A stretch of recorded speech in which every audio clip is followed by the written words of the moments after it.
Ma'am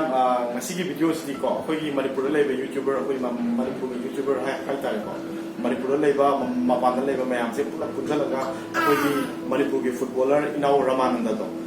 ma mo da kitang encourage tong na na khoi ma'am sina mo da wish bi boy na video matek se ma ma'am se share tong na ne ado khoi gi main motive video si hai tare ga video sina ma gi bana te yo ga mo da kitang encourage to bi ko ma na kitang video si khoi ma'am na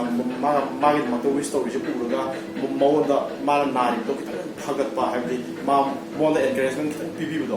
अदु ने कोई की कहनो से को main motivate तारे को माइना videos ने मागी मनाते योगंगा मंगा मान वीडियोस येंग जरे कितना मथमोय दे कितना नुआय ने कोई वीडियोस की ग्रांड सक्सेस ने ना कोई लौजनी को दना मैं हमने यार मखै वीडियोस शेयर तो बियो मा खंगना चाना मिनी येंग याव जो वीडियोस मा योंग नो मैं हम शेयर तो बियो अदो मा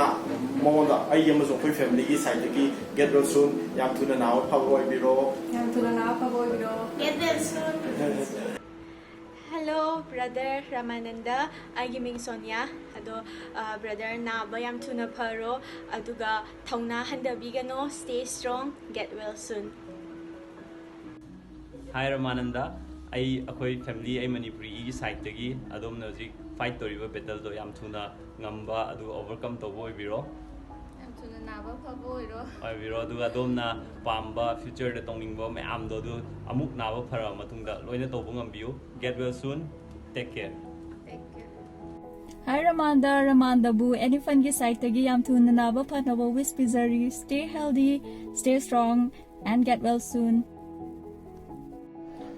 Hi Ramananda, I am John kawe duga inaw gidamakta akoy mayamna changamdabado yam tuna nabado faro aina sorry mafam da koy kanglei chak khuding mag na ngasi sorry mafam da khurumjari adu inaw gi anaba yam tuna fagat poirasanu adu inaw ningan na bataw ganu fil da tholok tuna mangai matawum na kanglei chagi tanglaba mapari ama oina mayam gi mangda lem da ko aduga mayam gi minchak pura poisanu haina sorry mafam da khurumjari hanagi punsida yam tuna hanjan poirasanu haina sorry mafam da thauni jari kanglei sagi tang laba mamal loi be naw gi damakta khoi khuding muglet tuna leiri kanglei pang yai Laibak thibadagi hauzik na duna leiba khoi football star promising player Ramananda मैम नसु angam mateng tauraga nangi treatment do mai pak na ba gidamakta mayam puna hotna minarisida yam thuna phaba oibiro haina khoi gi side gi haijari amuka hana field da thokpiak tuna hana gumna adom gi best performance pibi duna henna adom gi punsida na bado yam thuna phabiraga mai pakpa oibiu haina khoi gi mai kai degi Ramananda da wish pizari yam tuna naba phabiro get well soon. Hello brother Ramananda, I giming Hiramani Maibam, I singjamai dagini, I YouTuber tauzabani. Ada koi bro makak YouTuber tauminaba bro makak na koi pulap kai no tausena. Haina badagi video mating semaga tausena haina badagi koi video mating se koi pulap koi na semjabani. Aduga koi gi video sida haijaning se brother Ramananda su na se thuna phabiro. Aduga koi gi football gi lam sida koi gi Manipur su kangai pak su sakta ni banina ado amu hanna sana ko ngamnaba honna biyo de koi mayam su Manipur gi mo chillaga haijari brother Ramananda kha thuna phabiro. Aduga koi brother Ramananda na mu sana bado koi mayam khorang haijari. Thank you. Hi Ramananda, yam tuna naba phabo oyo akoi kanglei paki miyam na nangbu amuk hana football sana bado amuk ngai mayam na aduna kari sungai taba tawgunu mayam kanglei paki kanglei sa mayam nangbu na phabo ngai nang na akoi gi kanglei paki ming chat purak tuna mapalam gi international amadi India gi mafam kya chatla chagala football sana bado adu mayam gi mayam na yengwa ngai ningan na batawgunu na ba fana ba tawsi wakal ngai to bakhan ganu koi mayam lady. Thank you.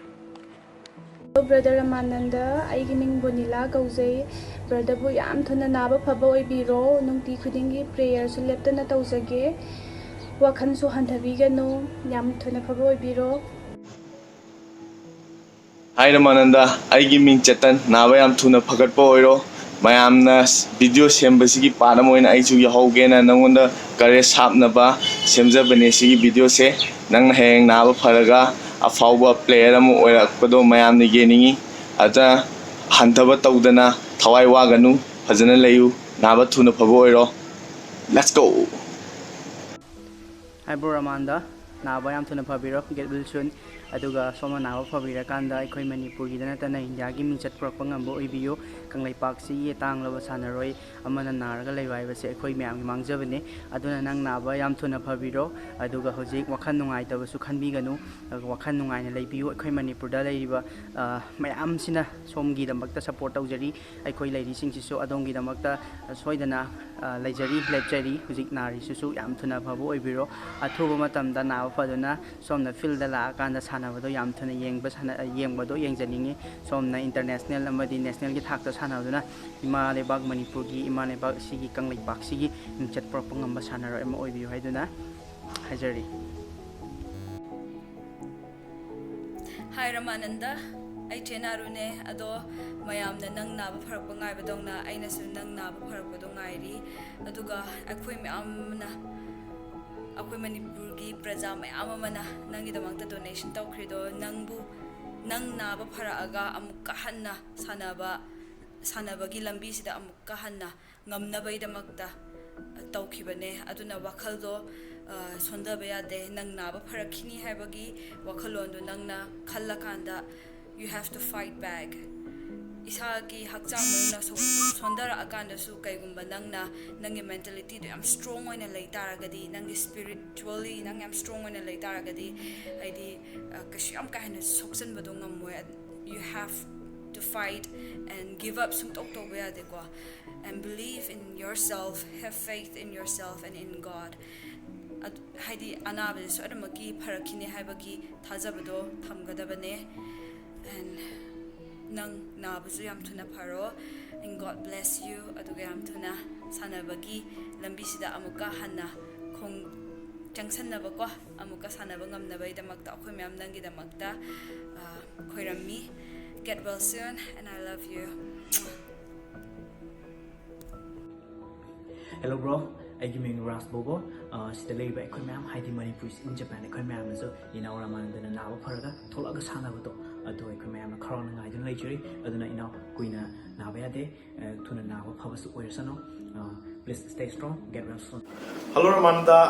hamada get well soon yam thuna naba pharaga hana ge dumaina football sanaba amu horase ai amazung ai gi family gi side gi ai san pa jana gi am big fan ne ko ado yam thuna naba phaba oirasi ko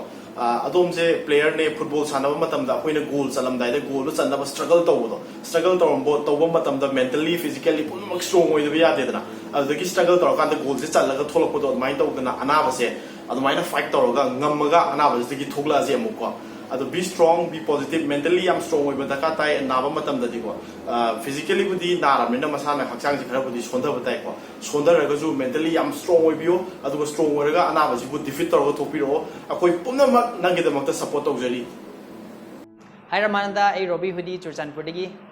Ramananda na isangam da bata bada khoi su thamo yam penjade nungai jade thamo yam sokchei ado yam thuna phaboi biu na badagi aduga amugana football kaw ngamboi biu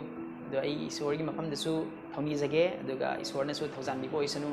aduga aina haige da bamadi Ramananda na pukning yamna sothaba yade karigumba sotharaga di anabaduna hena kanjal aga khudum changiba ya aduna isa yamna thauna phana legedabani aduga thauna phana leiraga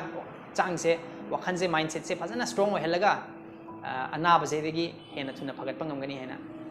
asa tawjai aduga hai aina haige da budi stay strong